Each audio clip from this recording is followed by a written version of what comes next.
এক বিশাল একটি পুকুর ছিল। পুকুরের ধারে কাছে মানে পুকুরের কিনারায় বিশাল একটা আম গাছ ছিল। সেই আম গাছে থাকতো একটি বানর। সে আম খেত প্রতিনিয়ত। আর যে পুকুর আছে সেই পুকুরে একটা অনেক বড় একটা কুমির থাকতো। তো বানর এবং কুমিরে খুবই বন্ধুত্ব, তাদের মধ্যে খুবই মিল, খুবই বন্ধুত্ব। তো বানরে আম খায়, আম খেয়ে আবার কুমিরকে দেয়, এত সুস্বাদু আম।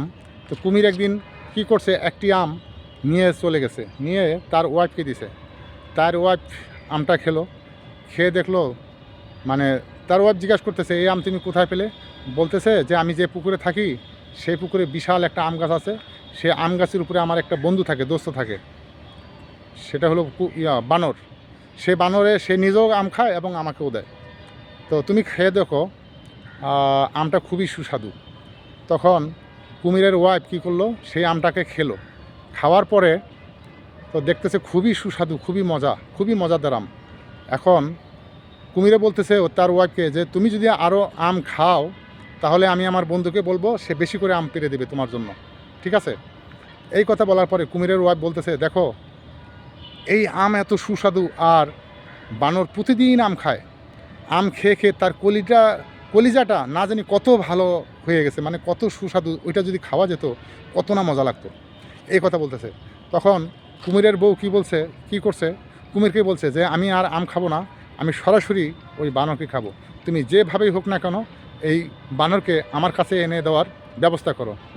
এই কথা শুনে এখন কুমির কী করলো, কুমির আবার বানরের কাছে চলে আসলো, এসে বলতেছে, বন্ধু, দোস্ত, তুমি তো আম খাও, আম খেয়ে খেয়ে তুমি আমাকে দাও, তোমার আমটা আমি ওই দিন আমার ওয়াইফের কাছে নিয়ে গেছি, নিয়ে যাওয়ার পর সে খেয়ে খুবই মজা পেয়েছে, খুবই সুস্বাদু লাগছে, তাই তোমাকে আমার ওয়াইফ যেতে বলছে, তোমাকে দাওয়াত দিয়েছে, তোমাকে খাওয়াবে, রান্নাবান্না করে রাখছে, তুমি দাওয়াত গ্রহণ করতে হবে, তোমাকে যেতে হবে।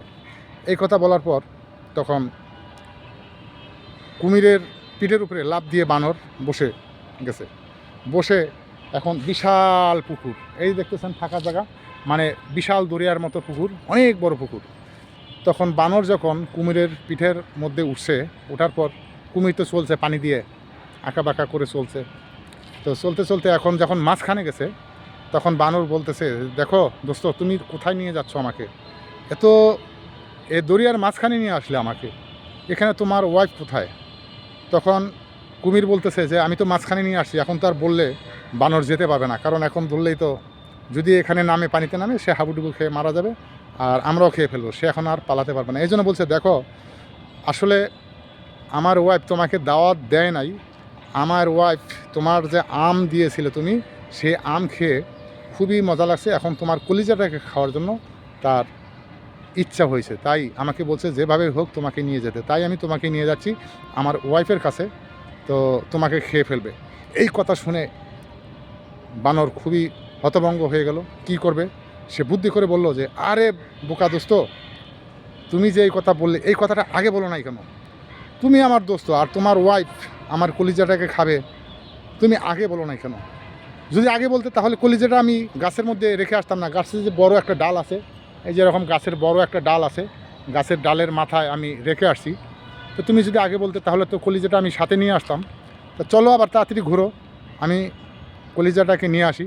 তখন কুমির আবার বলল, ঠিক আছে বন্ধু, তাহলে আবার চলো। আবার যখন গাছের গোড়ায় এরকম আসছে, গাছের গোড়ায় আসলে তখন আম তো দূরে কথা, লাফ দিয়ে গাছের আগায় উঠছে। গাছের আগায় উঠে এখন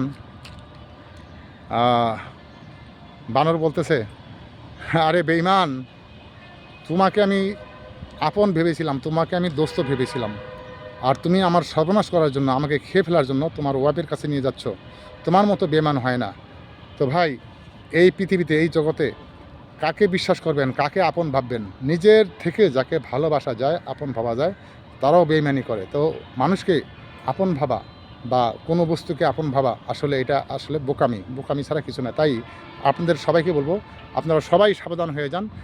এ দুনিয়াতে কাউকে মনের চেয়ে, মানে নিজের চেয়ে আপন মনে করবেন না, তাহলে আপনি ঠকবেন। ধন্যবাদ সবাইকে।